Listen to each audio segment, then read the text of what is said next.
السلام عليكم ورحمة الله وبركاته. بسم الله الحمد لله اللهم صل على محمد وعلى آل محمد كما صليت على إبراهيم وعلى آل إبراهيم إنك حميد مجيد. اللهم بارك على محمد وعلى آل محمد كما باركت على إبراهيم وعلى آل إبراهيم إنك حميد مجيد.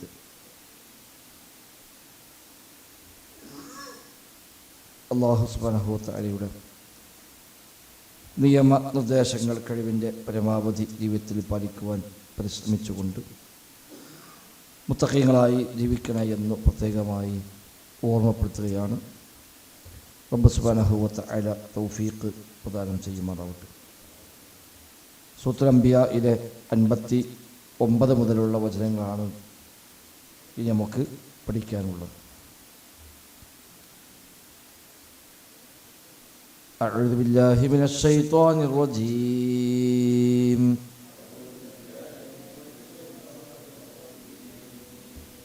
بسم الله الرحمن الرحيم. قالوا من فعل هذا بآلهتنا إنه لمن الظالمين.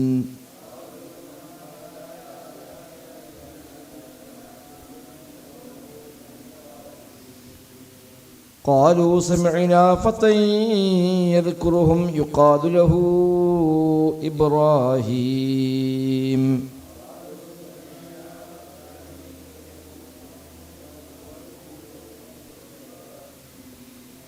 قالوا فأتوا به على أعين الناس لعلهم يشهدون.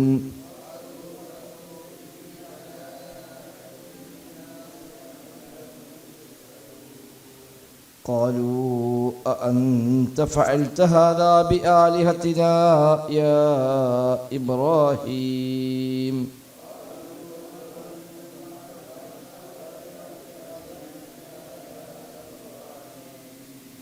قال بل فعله كبيرهم هذا فاسألوهم إن كانوا ينطقون.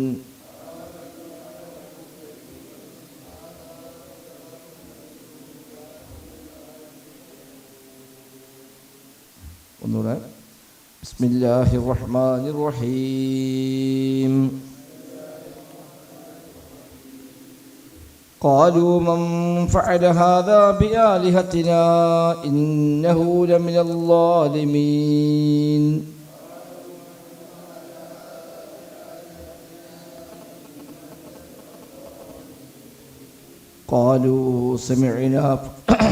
قالوا سمعنا فتى يذكرهم يقال له إبراهيم.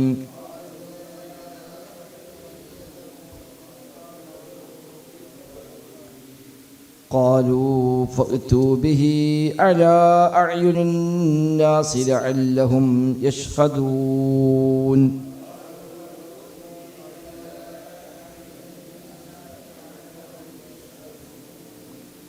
قالوا أأنت فعلت هذا بآلهتنا يا إبراهيم.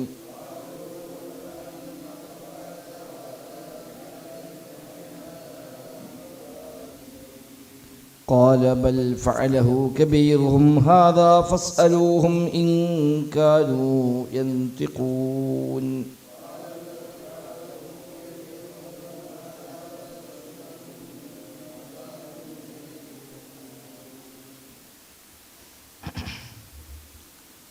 കഴിഞ്ഞ ആയത്തുകളിൽ ഇബ്രാഹിം നബി സ്വല്ലല്ലാഹു അലൈഹി വസല്ലമിൻ്റെ ചരിത്രമാണ് നമ്മൾ മനസ്സിലാക്കിയത്. അദ്ദേഹം അവിടെയുള്ള ആളുകളുടെ ബഹുദൈവ ആരാധനയുടെ മൗഢ്യതയെ ബോധ്യപ്പെടുത്തുവാനായി അദ്ദേഹം നടത്തിയ പ്രബോധന പ്രവർത്തനങ്ങൾ, അവയുടെ ആരാധകന്മാർ ഒന്നിനും കഴിവുള്ളവരല്ല എന്ന് ബോധ്യപ്പെടുത്താനായി ചെയ്ത ചില ചെയ്തികൾ എന്നിവയാണ് കഴിഞ്ഞ ആയത്തുകളിൽ പറഞ്ഞത്. അദ്ദേഹം ആ വിഷയത്തിൽ ഞാനിത് തന്ത്രം പ്രയോഗിക്കുമെന്ന് പറയുകയും അങ്ങനെ അവരൊക്കെ പോയതിന് ശേഷം അവരുടെ ആ ആരാധ്യ വസ്തുക്കളെയെല്ലാം അദ്ദേഹം കഷ്ണം കഷ്ണമാക്കി വെക്കുകയും ഏറ്റവും വലിയതിനെ മാത്രം ഒഴിവാക്കിയിടുകയും ചെയ്തത് പറഞ്ഞു. ഫജഅലഹും ജുദാദൻ ഇല്ലാ കബീറൻ ലഹും, വലിയതൊഴിച്ച് ബാക്കി എല്ലാത്തിനെയും അദ്ദേഹം കഷ്ണം കഷ്ണമാക്കി. ലഅല്ലഹും ഇലൈഹി യർജിഊൻ, അവർ അതിലേക്ക് തിരിച്ചു വന്നേക്കാം എന്ന അർത്ഥത്തിലാണ് അദ്ദേഹം അത് ചെയ്തത്. അങ്ങനെ പ്രതീക്ഷ പോലെ തന്നെ അവർ ഉത്സവമൊക്കെ കഴിഞ്ഞ് തിരിച്ചു വന്ന് നോക്കുമ്പോൾ തങ്ങളുടെ ആരാധ്യ വസ്തുക്കളെല്ലാം തകർത്ത് തരിപ്പണമാക്കപ്പെട്ടതാണ് കണ്ടത്. അപ്പം അവർ ചോദിക്കുന്ന ചോദ്യവും ഇബ്രാഹിം നബിയുടെ മറുപടിയുമൊക്കെയാണ് ഇനിയുള്ള നമ്മളിപ്പോൾ ഓതിയ ഈ വചനങ്ങളും ശേഷമുള്ള ചില വചനങ്ങളുമൊക്കെ. ഖാലൂ മൻ ഫഅല ഹാദാ ബിആലിഹതിനാ ഇന്നഹു ലമിനൽ ളാലിമീൻ. ഖാലൂ, അവർ പറഞ്ഞു, അവർ ചോദിച്ചു, മൻ ഫഅല ഹാദാ, ആരാണിത് ചെയ്തത്? മൻ ഫഅല, മൻ ഫഅല, ആരാണ് ചെയ്തത്? ഹാദാ, ഇത്, ഈ പണി ആരാണ് ചെയ്തത്? ബിആലിഹതിനാ, നമ്മുടെ ഇലാഹുകളെ കൊണ്ട് ഈ ഒരു പണി ആരാണ് ചെയ്തത്? ഇന്നഹു ലമിനൽ ളാലിമീൻ, ആരാണെങ്കിലും ഇന്നഹു, തീർച്ചയായും അവൻ, ലമിനൽ ളാലിമീൻ, ളാലിമീങ്ങളിൽപ്പെട്ടവൻ തന്നെയാകുന്നു. വല്ലാത്ത ദുൽമാണ് അവൻ ചെയ്തത്. ആരാണ് ഈ പണി ചെയ്തത് എന്ന് അവർ പരസ്പരമുള്ള ചർച്ചയാണെന്നർത്ഥം. തിരിച്ചു വന്ന് ഈ ഒരു ധൈര്യമായ രംഗം കാണുമ്പോൾ അവർക്ക് സഹിക്കാൻ കഴിയില്ല. അങ്ങനെ അവർ പരസ്പരം പറഞ്ഞ ആ മറുപടിയാണ്, ആരാണ് നമ്മുടെ ഇലാഹുകളെ ഈ രൂപത്തിലൊക്കെ തകർത്ത് തരിപ്പണമാക്കിയിരിക്കുന്നത്? ആ ചെയ്തവൻ ളാലിം തന്നെയാണ്, അക്രമികളിൽപ്പെട്ടവൻ തന്നെയാകുന്നു എന്ന് അവർ പറഞ്ഞു. ഖാലു, അവർ പറഞ്ഞു, സമിഅന ഫതൻ, സമിഅന, നമ്മൾ കേട്ടിട്ടുണ്ട്, ഫതൻ, ഒരു ചെറുപ്പക്കാരനെ, യദ്കുറുഹും, ഈ ഇലാഹുകളെ കുറിച്ച് പറയുന്ന ഒരു ചെറുപ്പക്കാരനെ നാം കേട്ടിട്ടുണ്ട്. യുഖാലു ലഹു ഇബ്രാഹിം, ഇബ്രാഹിം എന്നാകുന്ന അവൻ്റെ പേര്. ഇബ്രാഹിം എന്ന പേരുള്ള ചെറുപ്പക്കാരൻ ഇവയെക്കുറിച്ച് ആക്ഷേപിച്ച് പറയുന്നത്, ഇവയെക്കുറിച്ച് വിമർശിച്ച് പറയുന്നത് നമ്മൾ കേട്ടിട്ടുണ്ട് എന്ന് അവർ തന്നെ പ്രതികരണമായി അവർക്കിടയിൽ നിന്ന് വരികയും ചെയ്യുന്നു. അഥവാ ഇതൊക്കെ വിമർശിക്കുന്ന, ശരീരെന്ന് പറയുന്ന, ഇതിനൊക്കെ എന്തെങ്കിലുമൊക്കെ ചെയ്തു വെക്കുമെന്ന് പറയുന്ന ഒരു ചെറുപ്പക്കാരനെ പറ്റി കേട്ടിട്ടുണ്ട്. ഇബ്രാഹിം എന്നാണ് അവൻ്റെ പേര്, അഥവാ അവനാവാൻ സാധ്യതയുണ്ട് എന്നർത്ഥം. വേറെ ആരും ചെയ്യാൻ സാധ്യതയില്ല. ബാക്കി എല്ലാവരും ഇതിനെ ആരാധിക്കുന്നവരും അതിനെ ബഹുമാനിക്കുന്നവരും ഒക്കെയാണ്. ഈ ഇലാഹുകളൊന്നും ഇലാഹുകളല്ല എന്ന് ബോധ്യപ്പെടുത്താൻ ശ്രമിക്കുകയും അതിനെതിരെ എന്തെങ്കിലുമൊക്കെ ചെയ്യുമെന്ന് പ്രഖ്യാപിക്കുകയും ചെയ്ത ഒരു ചെറുപ്പക്കാരൻ ഈ നാട്ടിലുണ്ടല്ലോ, ഇബ്രാഹിം എന്ന പേരുള്ള ഒരാള്, അവനായിരിക്കും. കാരണം അവൻ ഇതിനെപ്പറ്റി ഇങ്ങനെ പറയുന്നതൊക്കെ കേൾക്കാറുണ്ട് എന്ന് അവർ മറ്റു ചില ആളുകൾ പ്രതികരിക്കുകയും ചെയ്യുന്നു. ഖാലു ഫഅ്തു ബിഹി അലാ അഅ്യുനിൻ നാസ് ലഅല്ലഹും യശ്ഹദൂൻ, എങ്കിൽ ഖാലു, അവർ പറഞ്ഞു, ഫഅ്തു ബിഹി, എങ്കിൽ അവനെ കൊണ്ടുവരൂ. ഫഅ്തു, നിങ്ങൾ കൊണ്ടുവരൂ, ബിഹി, അവനെ, ആ ഇബ്രാഹിമിനെ ഇങ്ങോട്ട് കൊണ്ടുവരൂ. അലാ അഅ്യുനിൻ നാസ്, ജനങ്ങളുടെ മുമ്പിലേക്ക് അവനെ കൊണ്ടുവരാം. അവനെ ഒറ്റക്ക് വിളിച്ചിട്ടൊന്നും ചോദിക്കേണ്ടതല്ല. അത്രയും വലിയ ദുൽമാണ് അവൻ ചെയ്തത്. അതുകൊണ്ട് അവനെ സ്വകാര്യമായി കൈകാര്യം ചെയ്താൽ പോരാ, ഓനെ പരസ്യമായി തന്നെ പിടികൂടി നമുക്ക് ചോദ്യം ചെയ്യണം. ഫഅ്തു ബിഹി അലാ അഅ്യുനിൻ നാസ്, അവനെ ആളുകളുടെ കണ്ണിലേക്ക്, ആളുകളുടെ കൺമുമ്പിലേക്ക് അവനെ കൊണ്ടുവരൂ. അലാ അഅ്യുനിൻ നാസ്, ഐന്, ഐനുൻ ജമ്മാണ്, അഅ്യുൻ അറിയാലോ, അഅ്യുനിൻ നാസ്, ജനങ്ങളുടെ കണ്ണുകളിൽ എന്ന് പറഞ്ഞാൽ ജനങ്ങൾ കാണുമാറ് അവനെ കൊണ്ടുവരണം. ഇബ്നു കസീർ റഹ്മത്തുള്ളാഹി പറയി, അലാ റൂസിൽ അശ്ഹാദി ഫിൽ മലഇൽ അക്ബരി ബിഹദ്റത്തിൻ നാസി കുല്ലിഹിം, എല്ലാവരും സംഗമിക്കുന്ന ഒരു പൊതുവേദിയിൽ വലിയ വലിയ പ്രമാണിമാരെല്ലാം ഉള്ള ഒരു സ്ഥലത്ത് എല്ലാ സാക്ഷികളെയും മുമ്പാകെ അവനെ ഹാജരാക്കണം. അവനെ എല്ലാവരും അറിയട്ടെ. അങ്ങനെ തന്നെ ഉണ്ടെങ്കിൽ നമ്മളെ ഇലാഹുകളെ ഇങ്ങനെ ചെയ്യാൻ മാത്രമൊക്കെ ഒരു ധിക്കാരമുള്ള ഒരുത്തൻ, അങ്ങനെ ഒരുത്തനുണ്ടെങ്കിൽ അവനെ മാതൃകാപരമായി തന്നെ കൈകാര്യം ചെയ്യണം. അതുകൊണ്ട് എല്ലാവരും ഉള്ളിടത്ത് പരസ്യമായി തന്നെ കൊണ്ടുവന്ന് നാട്ടിലെ കാരണന്മാരും വലിയ വലിയ ആളുകളും എല്ലാവരും ഉണ്ടാകട്ടെ. അങ്ങനെ എല്ലാവരും സാക്ഷിയാകെ അവനൊന്നിവിടെ നമുക്ക് ഹാജരാക്കണം എന്ന് അവർ പറഞ്ഞു. ഫഅ്തു ബിഹി അലാ അഅ്യുനിന്നാസ് ലഅല്ലഹും യശ്ഹദൂൻ. ലഅല്ലഹും അവരെല്ലാവരും ആവട്ടെ യശ്ഹദൂൻ ഇതിന് സാക്ഷ്യം വഹിക്കട്ടെ. അങ്ങനെ എല്ലാവരുടെയും മുമ്പിൽ വെച്ച് നമുക്കവനെ ചോദ്യം ചെയ്യാം. അങ്ങനെ ഇബ്രാഹിം നബിയെ കൊണ്ടുവരികയാണ്. എല്ലാവരും കൂടുന്ന അവിടുത്തെ ഒരു വലിയ ജനറൽ ബോഡി, നമ്മളെ ഭാഷയിൽ പറഞ്ഞാൽ, അല്ലെങ്കിൽ അവിടുത്തെ മൊത്തത്തിൽ ഒരു ജനകീയ സദസ്സുണ്ടാക്കിയിട്ട് എല്ലാവരെയും ഒരുമിച്ച് കൂട്ടി അവിടെ വെച്ച് ഇബ്രാഹിം നബിയെ ചോദ്യം ചെയ്യുകയാണെന്നാണ് ഇബ്നു കസീർ റഹ്മത്തുള്ളാഹി പറയുന്നത്. ഇബ്രാഹിം നബിയുടെ ഉദ്ദേശം അത് തന്നെയായിരുന്നുമാണ്. കാരണം അത്രയും ആൾ കൂടുമ്പോൾ അവിടെ ഒന്നും കൂടി ദൈവത്തെ വരുത്താൻ അവസരമാണല്ലോ. എല്ലാവരും കൂടി ഉണ്ടാകുമ്പോൾ അവിടെ ശരിക്കും അവരെ ബോധ്യപ്പെടുത്താൻ പറ്റും. ആരെങ്കിലും ഒരാൾക്ക് മനസ്സിലായിക്കൂടായി കഴിഞ്ഞാൽ മറ്റു സ്വകാര്യത്തിൽ വിളിച്ചിട്ട് നാലും പൊട്ടിച്ച് വിട്ടാൽ അതേമ കഴിഞ്ഞു. അപ്പം എല്ലാവരും മുമ്പേ ഹാജരാക്കിയിട്ട് ഇതിന് ചെയ്തോ ചോദിക്കുമ്പോൾ അവിടെ ചില സംഗതികൾ അവരെ ബോധ്യപ്പെടുത്താനുണ്ട്. അദ്ദേഹം കാത്തുന്നതും അത് തന്നെയാണ്. ഇബ്രാഹിം നബിയുടെ ലക്ഷ്യവും ഇത് തന്നെയായിരുന്നു. കാരണം എന്താ,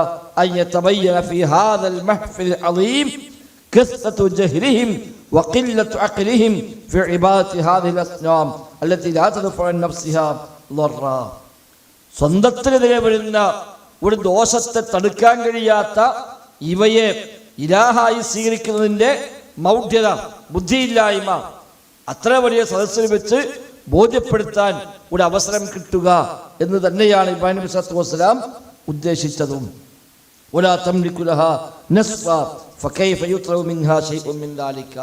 സ്വന്തം കാര്യത്തിൽ ഉപകാരം ചെയ്യാനോ ഉപദ്രവം തടുക്കാനോ കഴിയാത്ത ഒന്നിനോട് പിന്നെ എങ്ങനെയാണ് അവർക്കെതിരെ വരുന്ന ഉപകാരത്തെയും ഉപദ്രവത്തെയും ഒക്കെ അവർ ആവശ്യപ്പെടുക?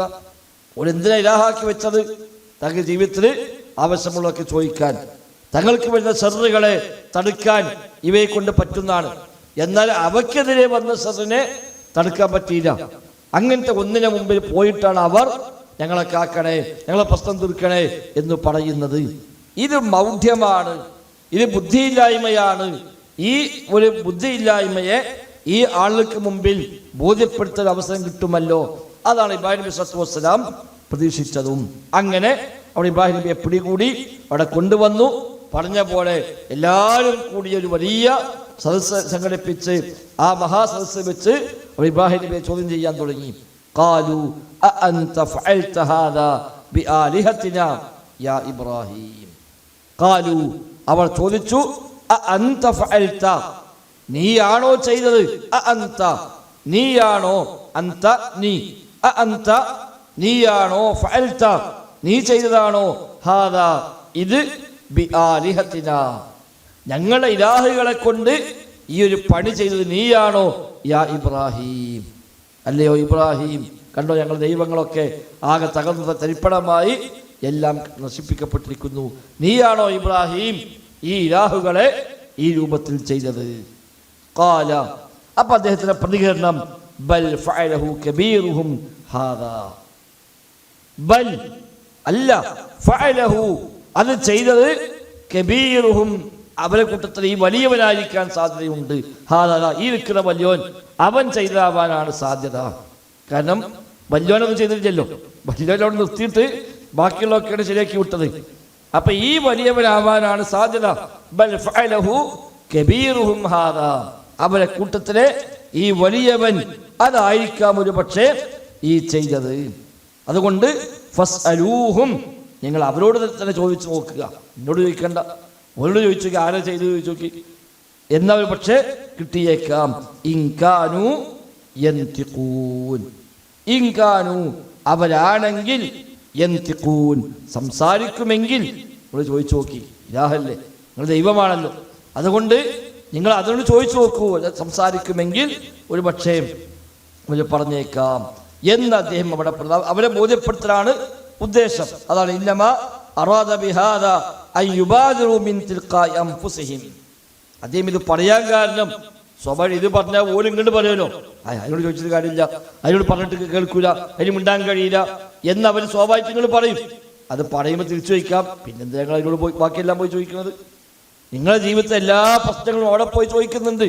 അതെല്ലാം പറയാനും തരാനും കഴിയുന്ന ഒരാൾക്ക് പിന്നെ ഇക്കാര്യം പറയാൻ കഴിയില്ലാന്ന് പറഞ്ഞാൽ അത് ശരിയല്ലല്ലോ എന്നവരെ ബോധ്യപ്പെടുത്തണം. അതാണ് അവർ തന്നെ ഇങ്ങോട്ട് പറയണം, യുബാദിറു മിൻ തിൽഖാഇ അൻഫുസിഹിം അവർ തന്നെ ഇങ്ങോട്ട് പറയണം ഫയഅ്തരിഫു അന്നഹും ലാ യൻതിഖൂൻ, അവയൊന്നും സംസാരിക്കുകയില്ല എന്ന് അവർ തന്നെ സമ്മതിക്കണം. ഫഇന്ന ഹാദാ ലാ യസ്റു അൻ ഹാദാ സ്വനമി ലഅന്നഹു ജമാദ്, ജീവനില്ലാത്ത ഈ പ്രതിമകൾ, വിഗ്രഹങ്ങൾ ഇവയൊന്നും സംസാരിക്കുകയില്ല, അവയൊന്നും ഈ പണി ചെയ്യുകയില്ല, അത് ചെയ്യാൻ കഴിയുകയില്ല എന്ന് അവർ തന്നെ ഇങ്ങോട്ട് സമ്മതിക്കണം. അതായിരുന്നു അദ്ദേഹത്തിന്റെ ഉദ്ദേശം. അതുകൊണ്ടാണ് ബൽ ഫഅലഹു കബീറുഹും ഹാദാ എന്ന് പറഞ്ഞത്. അത് ഒരർത്ഥത്തിലൊരു ശരിയല്ല, എന്നാലും അവരെ ബോധ്യപ്പെടുത്താൻ വേണ്ടി അദ്ദേഹം ഉദ്ദേശിച്ചത്. അല്ലാതെ ഇത് ചെയ്തു എന്ന അർത്ഥത്തിലല്ല, ഒരു കളവില്ല, ഇത് ചെയ്തു എന്ന് പറയല്ല. അവരെ ചിന്തിപ്പിക്കാൻ വേണ്ടി, അവരുടെ വാദപ്രകാരം അവർ പറഞ്ഞ വിശ്വാസം ശരിയാണെങ്കിൽ എന്ന നിലക്ക് അവരെ ബോധ്യപ്പെടുത്താൻ വേണ്ടി, ചിന്തിപ്പിക്കാൻ വേണ്ടി അദ്ദേഹം ചെയ്ത കാര്യമാണ് അത്. അതാണ് ബൽ ഫഅലഹു കബീറുഹും ഹാദാ, അത് ചെയ്തത് ഇവരെ കൂട്ടത്തിൽ ഈ വലിയവനായിരിക്കും എന്ന് അദ്ദേഹം പറഞ്ഞു. അതുകൊണ്ട് ഫസ്അലൂഹും, നിങ്ങൾ അവരോട് തന്നെ ചോദിക്കുക, ഇൻ കാനൂ യൻതിഖൂൻ, അവർ സംസാരിക്കുന്നവരാണെങ്കിൽ, ഇൻ കാനൂ ഈ വിഗ്രഹങ്ങളൊക്കെ ആണെങ്കിൽ, യൻതിഖൂന നതഖ യൻതിഖു, സംസാരിക്കുക, ഇവക്കൊക്കെ സംസാരിക്കാൻ പറ്റുമെങ്കിൽ നിങ്ങൾ അവരോട് ചോദിച്ചു നോക്കൂ എന്ന് അദ്ദേഹം അവരോട് പറഞ്ഞു. അപ്പൊ സ്വാഭാവികമായും തിരിച്ച് അതേ മറുപടി പറഞ്ഞു. അപ്പൊ അദ്ദേഹം തിരിച്ചു ചോദിച്ചു, എന്നാ പിന്നെ എന്തിനാ ഞങ്ങൾ അതിനോട് തേടാൻ പോണത്? മിണ്ടാൻ പറ്റൂലെങ്കിൽ, പറയാൻ കഴിയില്ലെങ്കിൽ, ഇതൊന്നും ചെയ്യാൻ കഴിയില്ലെങ്കിൽ പിന്നെ നിങ്ങളുടെ ജീവിതത്തെ എല്ലാ പ്രശ്നങ്ങളും അവ തീർത്തു തരും എന്ന് പറയാൻ മാത്രം എന്താണിപ്പോ നിങ്ങൾക്കുള്ളത് എന്ന് അദ്ദേഹം ബോധ്യപ്പെടുത്താണ് ഇനിയുള്ള വചനങ്ങൾ. അപ്പൊ ഏത് ഇലാഹിനെ ഇലാഹായി സ്വീകരിച്ചാലും അവയൊന്നും യഥാർത്ഥത്തിൽ ഇലാഹല്ല. സ്വന്തത്തിനെതിരെ വരുന്ന ദോഷങ്ങളെപ്പോഴും തടയാൻ കഴിയാത്തത്ര ദുർബലന്മാരും അശക്തരുമാണ് ഏത് സൃഷ്ടിയും. പക്ഷെ അത്തരം സൃഷ്ടികളെ സട്ടാവിന്റെ സ്ഥാനത്ത് കൊണ്ടുവന്ന് അവരോധിച്ചുകൊണ്ടാണ് അല്ലാഹു അല്ലാത്ത ആരോട് പ്രാർത്ഥിച്ചാലും, അമ്പിയാക്കളാവട്ടെ, ഔലിയാക്കളാവട്ടെ, ഇനി അല്ലാത്ത മറ്റു സൃഷ്ടികളാവട്ടെ, ഏത് സൃഷ്ടിയാണെങ്കിലും അവരോടൊക്കെ പ്രാർത്ഥിക്കുന്നവർ, അതിനെ ആരാധിക്കുന്നവർ ചെയ്യുന്നത് ഇത്രയും മൗഢ്യമായ ഒരു പണിയാകുന്നു എന്നാണ് ഇമാം നബി സല്ലല്ലാഹു അലൈഹി വസല്ലം ഇവിടെ ബോധ്യപ്പെടുത്താൻ ശ്രമിക്കുന്നത്. അല്ലാഹു അഅലം. സി എം മടവിനെ കുറിച്ച് പറയുന്നുണ്ട്, എല്ലാം ചെയ്യാൻ പറ്റുന്ന ആളും മൂപ്പര് രാത്രി കിടക്കുമ്പോൾ കൊതുവിലിട്ടാ കിടക്കാന്ന്. നമ്മൾ ഹുസൈൻ വൈസി കൊണ്ട് പറയുന്നുണ്ട്, മൂപ്പരെ കാണാൻ പോയപ്പോൾ ചോദിച്ചത്, സി എം മടവിനെ കാണാൻ വേണ്ടി പോയി വലിയ തെങ്ങുമ്പോൾ ചെല്ലുണ്ടായിട്ട് മടവിനെ കാണാൻ പോയി എന്നാണ്. അപ്പൊ ചെന്നപ്പോൾ മൂപ്പര് കൊതുവിളിച്ചിട്ട് വലട്ട് കിടക്കുകയാണ്. അപ്പൊ എന്താണ് പോയിക്കാണ്ടാണ് ഇവിടെ തെങ്ങുമ്പോൾ ചെല്ലുണ്ടെന്ന് പറയുന്നത്. ഇതാണ് മനുഷ്യന്മാരെ അവസ്ഥ. സ്വന്തത്തിനെതിരെ വരുന്ന കാര്യങ്ങളെപ്പോഴും തടുക്കാൻ കഴിയാത്തവനോട് ലോകത്ത് നടക്കുന്ന എല്ലാ കാര്യത്തിൻ്റെയും ഗുണദോഷങ്ങളെ ആവശ്യപ്പെടുന്ന മൗഢ്യമായ പണിയാണ് മനുഷ്യരൊക്കെ ചെയ്തുകൊണ്ടിരിക്കുന്നത്. വല്ലാഹു അഅലം. ബിസ്മില്ലാഹിർ റഹ്മാനിർ റഹീം. قالوا من فعل هذا بآلهتنا إنه لمن الظالمين.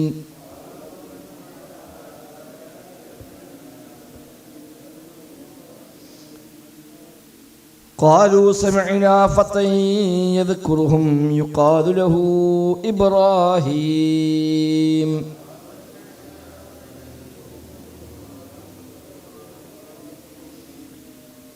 قالوا فأتوا به على أعين الناس لعلهم يشهدون.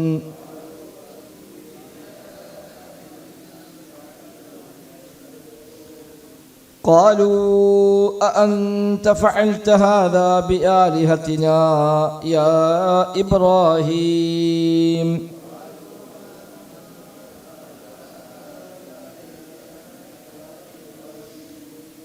قال بل فعله كبيرهم هذا فاسألوهم إن كانوا ينطقون.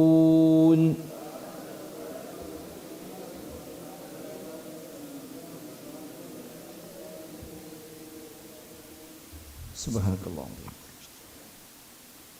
السلام عليكم.